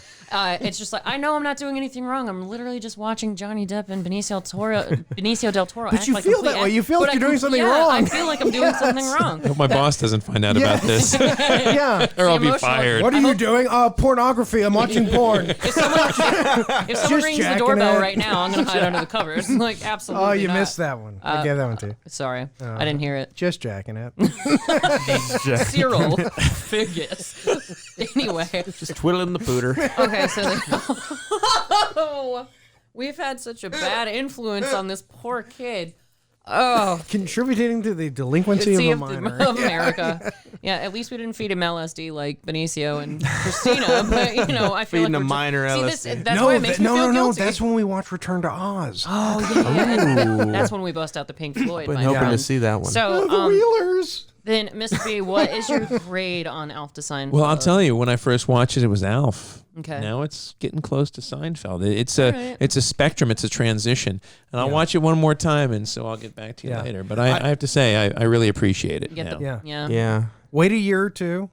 It's sort of like The Big Lebowski. I used to watch The Big Lebowski all the time. I've seen that movie 1,000 times. And now it's like, no, I'm going to wait. And then one night when all the stars align and everything, and I have free There are time, no I'm going to UFOs put the Big distracting Lebowski in, grab a couple beers, maybe make a White Russian, Yeah. and it's the best thing in the world. Fair enough. Now, having said all of these things, we are on video now. Oh, and I haven't done my rating yet. I haven't done mine either. Oh, I thought you. Oh, I guess I did, but I didn't give my thoughts. You didn't give. Okay. Well, then let's revisit them. Oh, sorry. Okay. Well, Get it together. Are you on mescaline right now? Come on. Well, okay. I'm going to start off by saying I don't exactly know if I like this film. Good. But- that's the best. To me, that's the best. If you don't even know if you like it, I not don't sure how know I if feel I about like it, Yes. but I will say this. I don't regret ever seeing it. I think it will stick with me until the end of time. I've seen it twice, and I think that's enough for me. But I will say this. It's quotable. It's memorable. It will stick with you. I appreciate a lot of the cinematography. I think Depp's performance is very committed and iconic and wacky. I respect that Terry Gilliam just did whatever he wanted with this movie. And my complaints about this movie are the things that the movie was trying not to do. I don't think it doesn't have a cohesive plot. It doesn't have character development. Well, guess what? The movie says fuck you to cohesive plot. Yes. So yes. I have to respect that this movie properly depicts Hunter S. Thompson and that it does its job. It's a 2-hour drug trip of a movie, and it does its job. Boy, howdy. Yeah. Awesome. Agreed, 100%. Yeah. Okay. Yeah.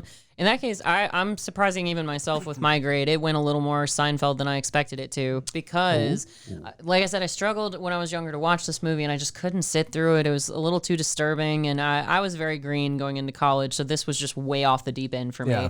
and I couldn't really stomach it. And I've never watched this movie in one sitting. Even now for this one, like I said, I had Right. to watch it in two Can parts. you put the cigarette holder in your mouth as you Oh yeah, deliver your last? let me deliver my last thoughts. Yes. With my my cigarette. Because and we my are on sunglasses. YouTube now.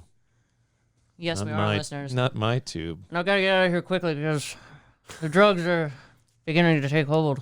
Oh, that was good. Pretty good. That was very good. But yeah, I will say that it wound up on more of the Seinfeld, so I'm going to give it a 6 because if nothing else, my literary roots from college, I was an English major, as you hindsighters are aware, and this movie prompted me to do research on a famous author whom I knew more about than I expected to, just because you don't get handed a Hunter S. Thompson novel or article to read in college. It's not typical. No. You're going to get the Grapes of Wrath and all the classics and whatever, and you might get something a little askew from now and again, but not a Thompson work. But your teachers do touch on who he is and the fact that he started gonzo journalism, and he was a pioneer along with like Jack Kerouac and all those big kind of writers who changed literature forever. Yeah. So I knew who he was. I knew some things about him. I knew that Johnny Depp had paid to fire his remains out of a cannon. But I knew the tip of the iceberg about Hunter Thompson. And then this movie prompted my research to find out what the rest of the iceberg really looked like. And this movie is actually a very accurate reflection of who he was as a man. Yeah. So I'm going to bump it up a little to 6.5 because Never be satisfied with just the tip. Just the Let's tip. close with that. Are you going to pay for your lunch? Just the tip. And on that note, On that bombshell, the mescaline just kicked in, and we've got to get him out of here before he starts breaking our equipment, listeners. But so anyway, guys, once again, you have actually been privy to a very special episode of Double the Atoms and Double the Fun. oh yeah. So, fellas, thank you once again for joining us in the studio. Jason and I greatly appreciate it. You can find us on the social mediums, on the Facebook and the Twitter, and They'll be down here now. We'll what's, actually be able to put that. Well, stuff that camera's here. rocked about 40,000 times. No, I'll cut to this one. Okay, so they won't see me at all, or it'll look like a Hunter Thompson film with them just here, seeing me Whoa. waving. Whoa, listeners! But yeah, you can find us on Instagram as well. So please check us out. This is our first episode of season 2. This has been Darth Jader with Young Adam, Adam B, and Jason Mitchell. this is Hindsight. And good Good night. night.